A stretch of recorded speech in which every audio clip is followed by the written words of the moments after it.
Bienvenidos a Energía 21. Sobre la energía podemos tener distintas miradas. Una puede ser la mirada industrial y observar cómo a partir de la energía se desarrolla la industria, tema en el que nosotros generalmente caemos. Otra es la mirada política, observar cómo la energía es un elemento para el desarrollo político. La historia reciente de nuestro planeta nos muestra que las últimas guerras tienen que ver con los recursos. La guerra del Golfo, la guerra de Irak, la guerra de Afganistán, etc. Con los recursos energéticos. Otra es la mirada económica que podemos hacer sobre la energía. Y también podemos observar cómo la energía muchas veces es una pieza, es un elemento para la corrupción. Hoy tenemos un programa fuerte. Vamos a escuchar a un abogado denunciante quien dice, pero el señor Cristóbal López se enriqueció de tal modo e incurrió en tales y tales y tales delitos. Lo escuchamos entonces al doctor Moner Sanz después de quien hace posible el encuentro. Presenta Energía 21, FEC, Federación de Entidades de Combustibles.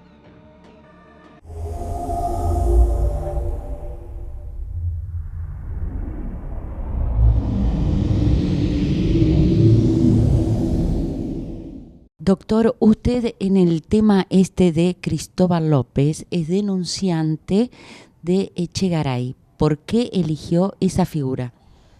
Me pareció que había dos razones, habida cuenta de lo que informaba el periodismo independiente, al cual algún día habrá que hacerle algún homenaje respecto de la lucha para transparentar cosas. Lo que denunciaba el periodismo independiente marcaba dos cosas. Echegaray en este momento es auditor general de la Nación, designado por la primera minoría, es decir, por el justicialismo, kirchnerismo. Hasta el año pasado fue jefe de AFIP. Como auditor general, vamos primero a lo sencillo y claro, aunque muy grave, ha pretendido cambiar los derechos y las obligaciones que establece la Auditoría General. Ha pretendido no auditar 2015 para atrás y sí auditar 2016, lo que no puede hacer ni por la ley que creó la Auditoría General ni por el artículo 85, creo recordar, de la Constitución Nacional. ¿Por qué ha querido esquivar el 2015? Porque es tiempo de Cristina Fernández de Kirchner. ¿Quién designó a Echegaray? Diciembre del 2008, si mi memoria no es infiel, es Cristina Fernández de Kirchner. Hasta allí entonces habría una violación de deberes de funcionario público porque pretende o está pretendiendo hacer lo que no puede y no hacer lo que debe. ¿Está claro? Pero el segundo tema tiene su espectacularidad porque 8.000 millones de pesos, que es más, porque creo que está tomado a moneda nominal y creo que los argentinos tenemos muy claro qué es la inflación y qué es la desvalorización monetaria. De manera que el día que se hagan las cuentas ajustadamente nos vamos a encontrar con más dinero. Pero a raíz de un muy buen trabajo periodístico se supo que este caballero en su empresa petrolera Oil Combustibles, Sociedad Anónima, él autorretenía aquello que en su 26% tenía que girar a la FIP. Y entonces, con esa masa de dinero, creaba o compraba, en unos casos creaba, en otros casos compraba, medios de comunicación, televisión, radio, diarios. ¿Medios al servicio de quién? Al servicio de la gestión política anterior. Me pregunto si 8.000 millones de pesos, que es mucha escuela, mucho hospital, mucho calmar el hambre infantil, etcétera, pudieron ser solo perdonados, entre comillas, o distraído el jefe Ricardo Echegaray, o por ser una masa importante y un tiempo importante de autorretención, Ricardo Echegaray estaba cumpliendo otra misión, porque podría llegar a entenderse que el permiso para retener el dinero, que es de toda la gente que está viendo este programa y de todo el país, si el permiso estaba avalado por las más altas instancias de nuestro país, precisamente para forzar lo que hemos dado en llamar la propaganda K. Esto creo que responde a la pregunta de por qué tomé a Ricardo Echegaray en su doble aspecto, auditor hoy, ayer, es decir, ayer filosóficamente, al frente de la FIP. Usted dice que Echegaray ha planteado recientemente como funcionario algo que la Constitución prevé que no puede hacer. Y en ese caso, ¿cómo un funcionario va a hacer algo que la Constitución dice que no puede ni debe? La pregunta es inteligente y al mismo tiempo es a contrapié de mucha historia argentina. Un día se me ocurrió, 15 de marzo de 1995, y todavía la causa no está cerrada, entender que con un decreto ideológicamente falso, el entonces presidente Carlos Saúl Menem había incurrido en el delito de venta ilegal de armas. Esto está prohibido por las normas y demás. Todavía no ha terminado la causa y son, 5 y 16, 21 años que han pasado, igual que 21 años la explosión de Río Tercero. Cuidado, que los argentinos nos estamos olvidando de uno de los hechos más dramáticos ocurridos en tiempos civiles. ¿Por qué se podía firmar un decreto que permitía que las armas simuladamente vendidas a Venezuela, sin embargo, iban a Ecuador, a Croacia y a Bosnia? De manera tal de que me parece importante su pregunta, que merecería esta respuesta. En principio, cierto funcionariado público, no siempre pocos, a veces varios, tienen una propensión, primero por el dinero, primero por el poder, segundo por el dinero como consecuencia del poder, y poco que ver con aquella idea de que el ciudadano es el hombre que le otorga el poder, por lo tanto ellos son meros mandatarios. Ojalá algún día la corrupción desaparezca en nuestro país y entonces la pregunta que estoy contestando carezca de vigencia. Todavía es una aspiración. ¿Usted está conforme con los pasos que se están siguiendo en la justicia con respecto a esta última denuncia? Yo creo que se está produciendo un poco el post-menemismo, es decir, después de la gestión, entonces aparecen algunos jueces más valientes que en otro tiempo.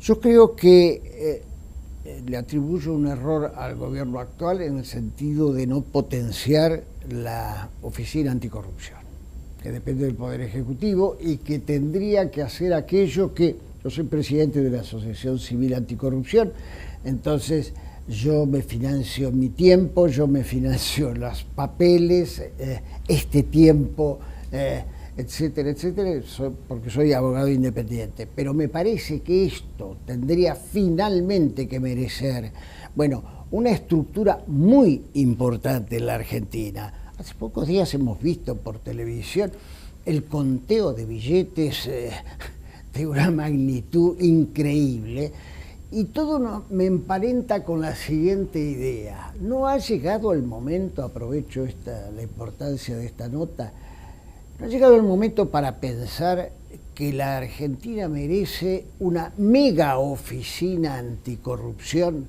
donde con modificación del Código Procesal Penal para que no haya una esquinita para un lado, una esquinita para el otro, otra esquinita para esto, otra esquinita, qué sé yo, para el pacto entre Irán y Argentina, para decir alguna cosa más, que todo quede reunido en una especie de investigación que involucre todo lo que nos ha venido pasando. Yo he señalado unas 80 y tantas denuncias durante el tiempo K, pero que dé la sensación, un poco mirando hacia Brasil, que aquí hay vocación de ir en serio contra la corrupción, de que no sea un título, sino que sea una acción. Una consecuencia, no solo las palabras, sino las palabras y los hechos. Cuando uno analiza el caso de Cristóbal López y ve la magnitud de dinero que no fue depositado reteniéndose a los consumidores y que esto era con acuerdo de la AFIP, uno puede llegar a creer de que estos son no solo Echegaray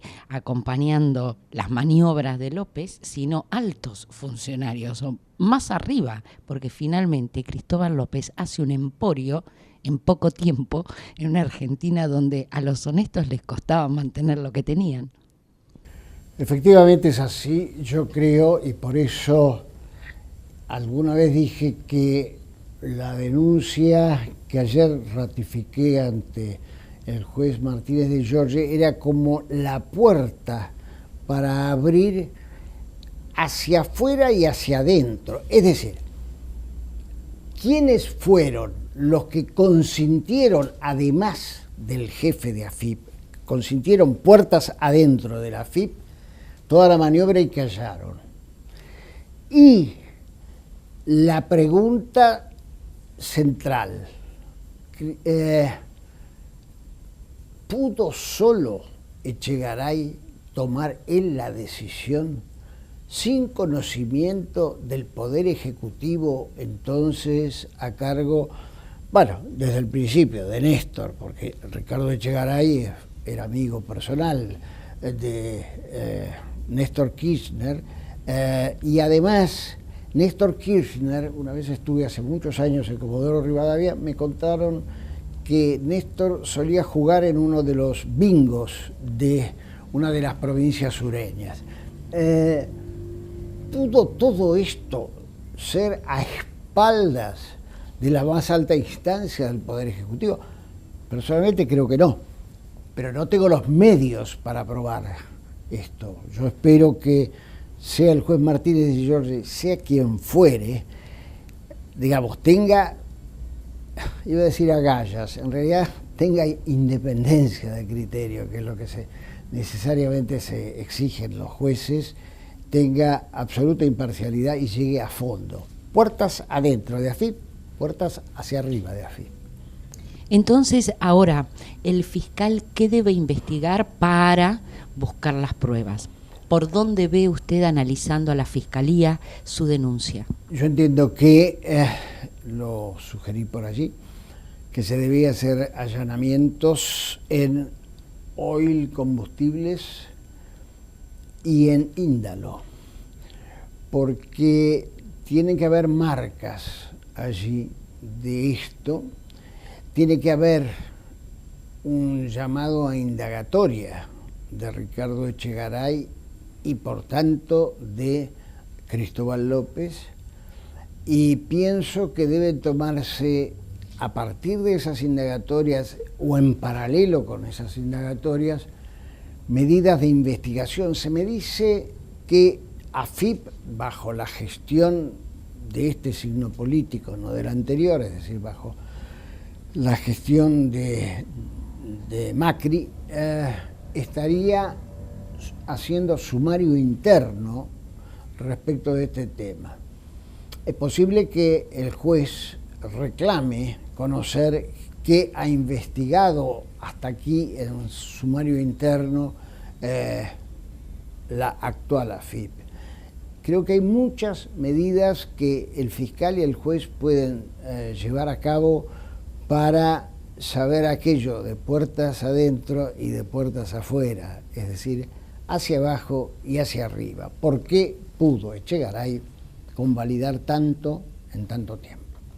Y la pregunta que nos hacemos muchos es, ¿por qué pudo Echegaray hacer aquello y cómo hoy sigue ocupando un cargo tan importante en la Argentina de estos días?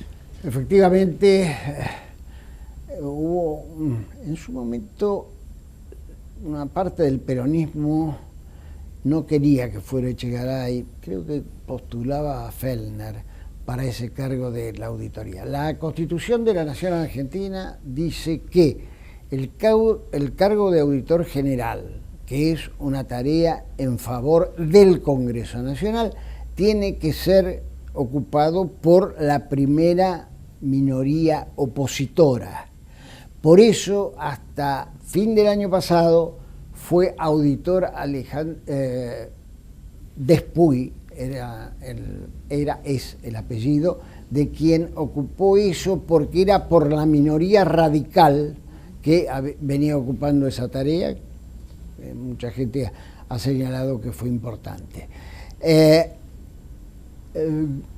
el momento en que gana Cambiemos, que es esta unidad de varias fuerzas políticas, tiene que operar aquello de la primera minoría opositora. Por tanto, el peronismo, cristinismo, Frente para la Victoria, en fin, yo no tengo muy claro cuál es cuál, pero de cualquier manera, lo cierto es que no le correspondía al oficialismo actual, sino a la oposición.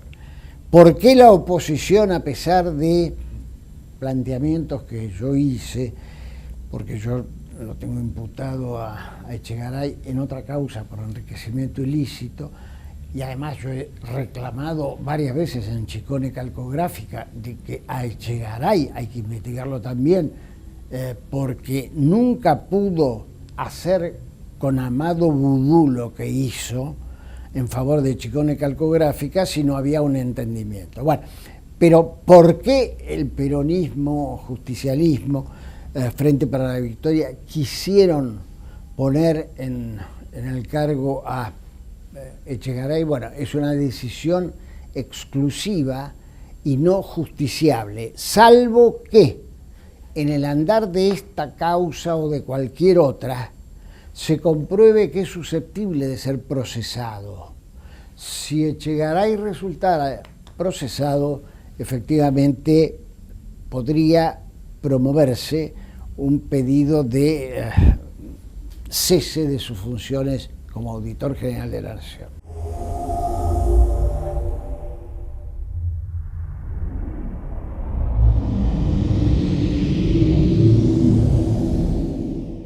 Conversando con el doctor Moner Sanz, por supuesto nos interesa su opinión acerca del acuerdo que firmó YPF con Chevron para el desarrollo de Vaca Muerta.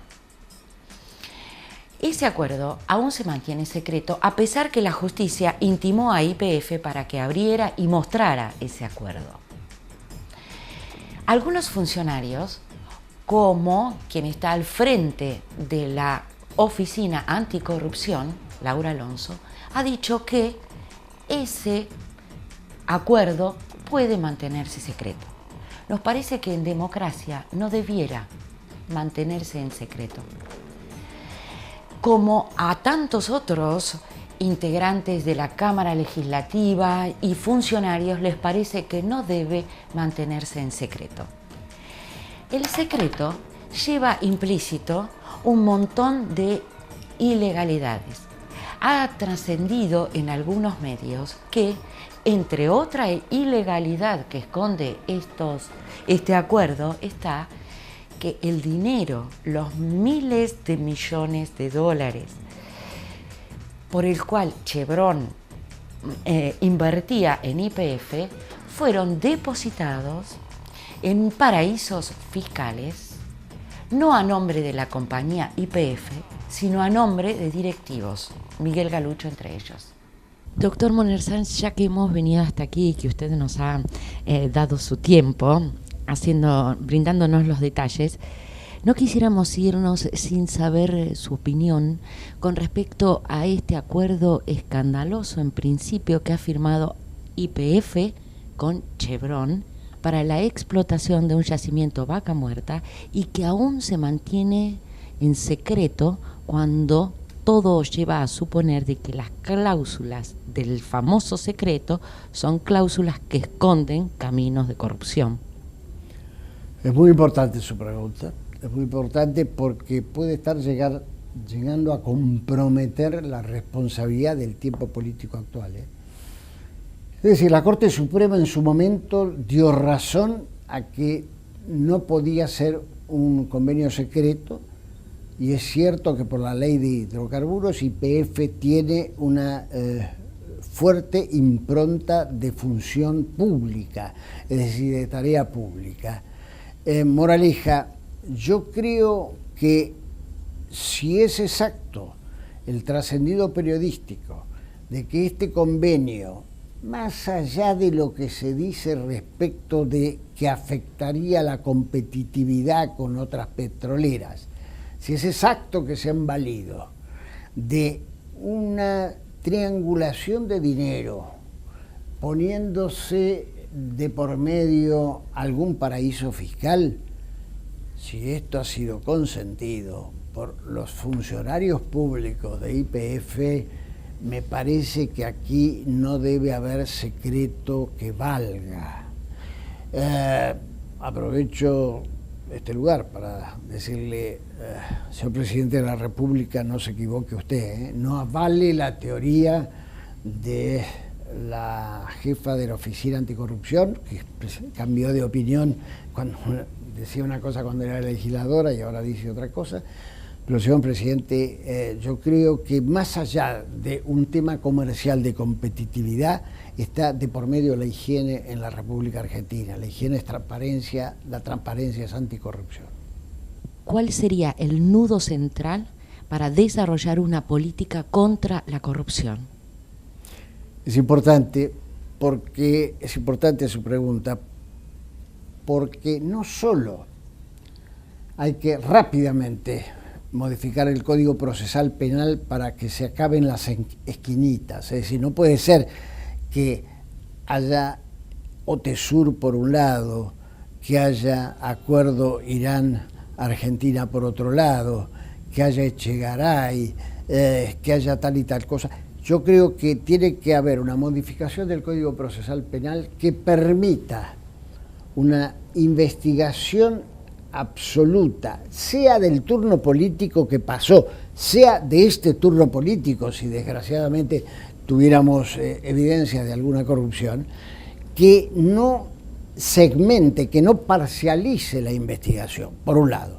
Y por otro lado tendríamos que tener un par de jueces exclusivamente dedicados a los temas de corrupción en el funcionariado público, que hayan pasado, digamos, exámenes severos de un Consejo de la Magistratura que quisiera verlo mejor, y que puedan demostrar idoneidad e independencia de criterio, menos partidismo, menos show televisivo, menos radio, menos y mucho más actuación, con un presupuesto acorde a la importancia de esas tareas. Me parece que en esos tres ángulos está el futuro de una política de anticorrupción que no sea espasmódica, que no sea así, sino que sea una continuidad que vuelva. Porque la corrupción tiene varios costados, pero siempre hay un eje central, como estamos pudiendo ver en este tiempo.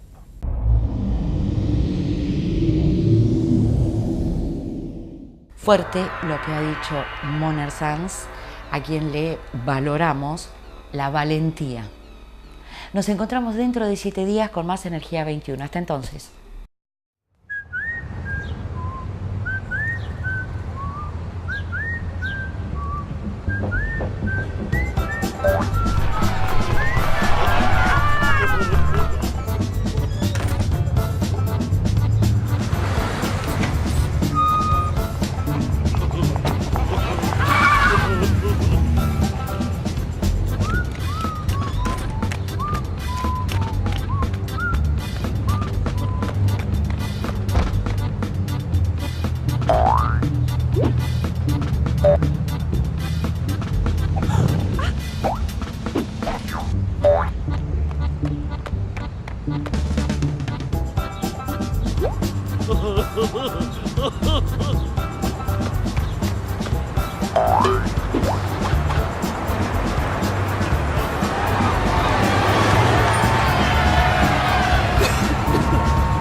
Presentó Energía 21, FEC, Federación de Entidades de Combustibles.